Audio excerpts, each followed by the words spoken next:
ओम नमो भगवते वासुदेवाय नमः। आज की कहानी में हम जानेंगे कि सावन पुत्रदा एकादशी कब पड़ रही है, उसकी पूजन विधि क्या है और उसके बाद हम उसकी कथा को सुनेंगे। तो चलिए शुरू करते हैं। संतान को सुख देने के लिए, बच्चों की खुशहाली के लिए और तरक्की के लिए और उसे हर संकट से बचाने के लिए साल भर में महिलाएं कई तरह के व्रत रखती हैं। उनमें से ही एक व्रत है सावन माह की पुत्रदा एकादशी। मान्यता है कि सावन पुत्रदा एकादशी का व्रत अपने संतान को अच्छा स्वास्थ्य, दीर्घायु प्रदान करने वाला माना गया है। संतान प्राप्ति के लिए भी महिलाएं ये व्रत करती हैं। सावन माह के शुक्ल पक्ष की एकादशी तिथि 15 अगस्त 2024 को सुबह 10:26 पर शुरू होगी और 16 अगस्त 2024 को सुबह 9:39 पर समाप्त होगी। एकादशी का व्रत उदया तिथि के अनुसार ही मान्य होता है, इसलिए सावन पुत्रदा एकादशी का व्रत 16 अगस्त 2024 को रखा जाएगा। श्रावण पुत्रदा एकादशी में पूजा का शुभ मुहूर्त रहेगा 16 अगस्त को सुबह 5:51 से लेकर सुबह 10:47 तक और इस व्रत का पारण 17 अगस्त को सुबह 5:51 से लेकर सुबह 8:05 तक रहेगा। शास्त्रों के अनुसार एकादशी का व्रत सभी व्रतों में श्रेष्ठ माना गया है। जो व्यक्ति को ऐश्वर्य, संतान, स्वर्ग, मोक्ष सब कुछ पाना है तो उसे यह व्रत करना चाहिए। एकादशी के व्रत में जगत के पालनहार श्री हरि विष्णु की पूजा की जाती है।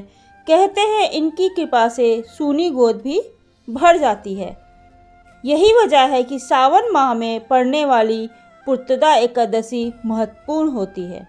सावन पुत्रदा एकादशी का व्रत रखने वाले लोगों को व्रत से पूर्व दशमी के दिन सात्विक भोजन करना चाहिए। सुबह स्नान के बाद व्रत का संकल्प लेकर भगवान का ध्यान करना चाहिए।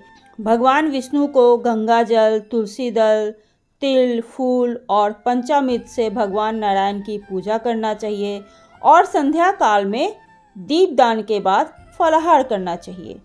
तो ये थी सावन पुत्रदा एकादशी की पूजा विधि। अब हम सुनते हैं सावन पुत्रदा एकादशी व्रत की कथा।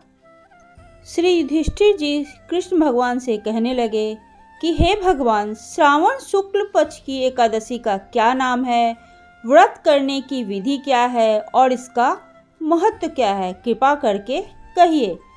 मधुसूदन कहने लगे कि इस एकादशी का नाम पुत्रदा एकादशी है। अब आप शांति पूर्वक इसकी कथा सुनिए। इसके सुनने मात्र से ही वाजपेयी यज्ञ का फल मिलता है।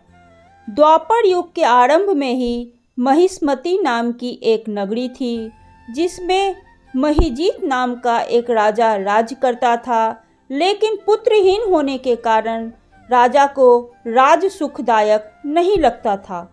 उसका मानना था कि जिसके संतान ना हो उसके लिए या लोक और परलोक दोनों ही दुखदायक होते हैं। पुत्र सुख की प्राप्ति के लिए राजा ने अनेक उपाय किए, परंतु राजा को पुत्र की प्राप्ति नहीं हुई। वृद्धावस्था आती देखकर राजा ने प्रजा के प्रतिनिधियों को बुलाया और कहा, हे प्रियजनों, मेरे खजाने में धोखे से मिला हुआ या छीना हुआ धन नहीं है। ना मैंने कभी देवताओं और ब्राह्मणों का धन छीना है। किसी दूसरों की धरोहर भी मैंने नहीं ली है। प्रजा को पुत्र के समान पालता रहा हूँ।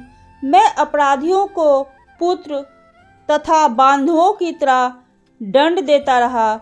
कभी किसी से घृणा नहीं की, सबको समान माना है। सज्जनों की सदा पूजा करता हूँ। इस प्रकार धर्मयुक्त राज करते हुए भी मेरे पास पुत्र नहीं है, सो मैं अत्यंत दुख पा रहा हूँ। इसका क्या कारण है?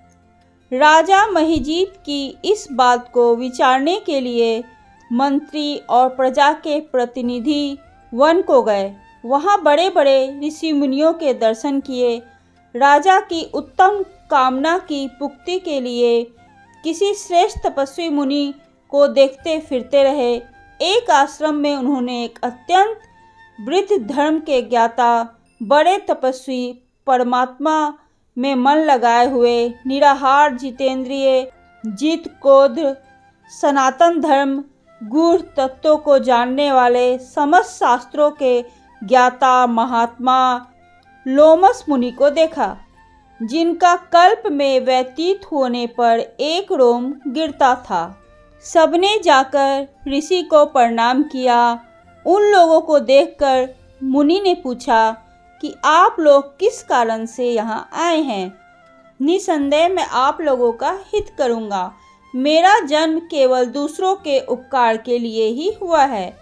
लोमस ऋषि के ऐसे वचन सुनकर सब लोग बोले, हे महर्षि, आप हमारी बात जानने में ब्रह्मा से भी अधिक समर्थ हैं, अतः आप हमारे इस संदेह को दूर कीजिए। महिष्मतीपुरी का धर्मात्मा राजा महिजीत प्रजा का पुत्र के समान पालन करता है, फिर भी वह पुत्रहीन होने के कारण दुखी है। उन लोगों ने आगे कहा कि हम लोग उनकी प्रजा हैं, अतः उनके दुख से हम भी दुखी हैं। आपके दर्शन से हमें पूर्ण विश्वास है कि हमारा यह संकट अवश्य दूर हो जाएगा, क्योंकि महान पुरुषों के दर्शन मात्र से ही अनेक कष्ट दूर हो जाते हैं। अब आप कृपा करके राजा के पुत्र होने का उपाय बतलाइए। यह वार्ता सुनकर ऋषि ने थोड़ी देर के लिए नेत्र बंद किए और राजा के पूर्व जन्म का पूरा वृत्तांत जानकर कहने लगे कि यह राजा पूर्व जन्म में एक निर्धन वैश्य था। निर्धन होने के कारण इसने कई बुरे कर्म किए। वह एक गांव से दूसरे गांव व्यापार करने जाया करता था। एक दिन जेठ माह के शुक्ल पक्ष की द्वादशी के दिन के मध्य के समय वह, जबकि 2 दिन से भूखा प्यासा था, एक जलाशय पर पानी पीने के लिए गया। उसी स्थान पर एक प्यासी गाय भी जल पी रही थी। राजा ने उस प्यासी गाय को जल पीते हुए हटा दिया और स्वयं जल पीने लगा। इसलिए राजा को यह दुख सहना पड़ रहा है। एकादशी के दिन भूखा रहने से वह राजा हुआ और प्यासी गौ को जल पीते हुए हटाने के कारण पुत्र वियोग का दुख सहना पड़ रहा है। ऐसा सुनकर सब लोग कहने लगे कि हे ऋषि, शास्त्रों में पापों का प्रायश्चित भी लिखा गया है, अतः जिस प्रकार राजा का यह पाप नष्ट हो जाए, आप ऐसा कुछ उपाय बताइए। लोमेश मुनि कहने लगी कि सावन शुक्ल पक्ष की एकादशी को, जिसे पुत्रदा एकादशी भी कहते हैं, तुम सब लोग व्रत करो और रात्रि का जागरण करो, तो इससे राजा का यह पूर्व जन्म का पाप अवश्य नष्ट हो जाएगा। साथ ही राजा को पुत्र की प्राप्ति अवश्य होगी।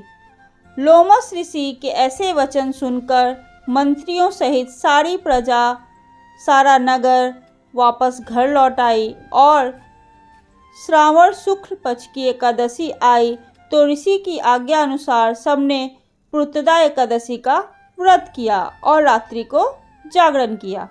इसके पश्चात द्वादशी के दिन इसके पुण्य का फल राजा को दिया गया। उस पुण्य के प्रभाव से रानी ने गर्भ धारण किया और उन्हें एक बड़ा ही तेजस्वी पुत्र की प्राप्ति हुई। इसलिए हे राजन, इस श्रावण शुक्ल पक्ष की एकादशी का नाम पुत्रदा एकादशी पड़ा। अतः संतान सुख की इच्छा हासिल करने वाले इस व्रत को अवश्य करना चाहिए और इसके कथा को सुनने से मनुष्य के सभी पापों का नाश हो जाता है और इस लोक में वह संतान सुख को भोग कर परलोक में भी स्वर्ग को प्राप्त करता है।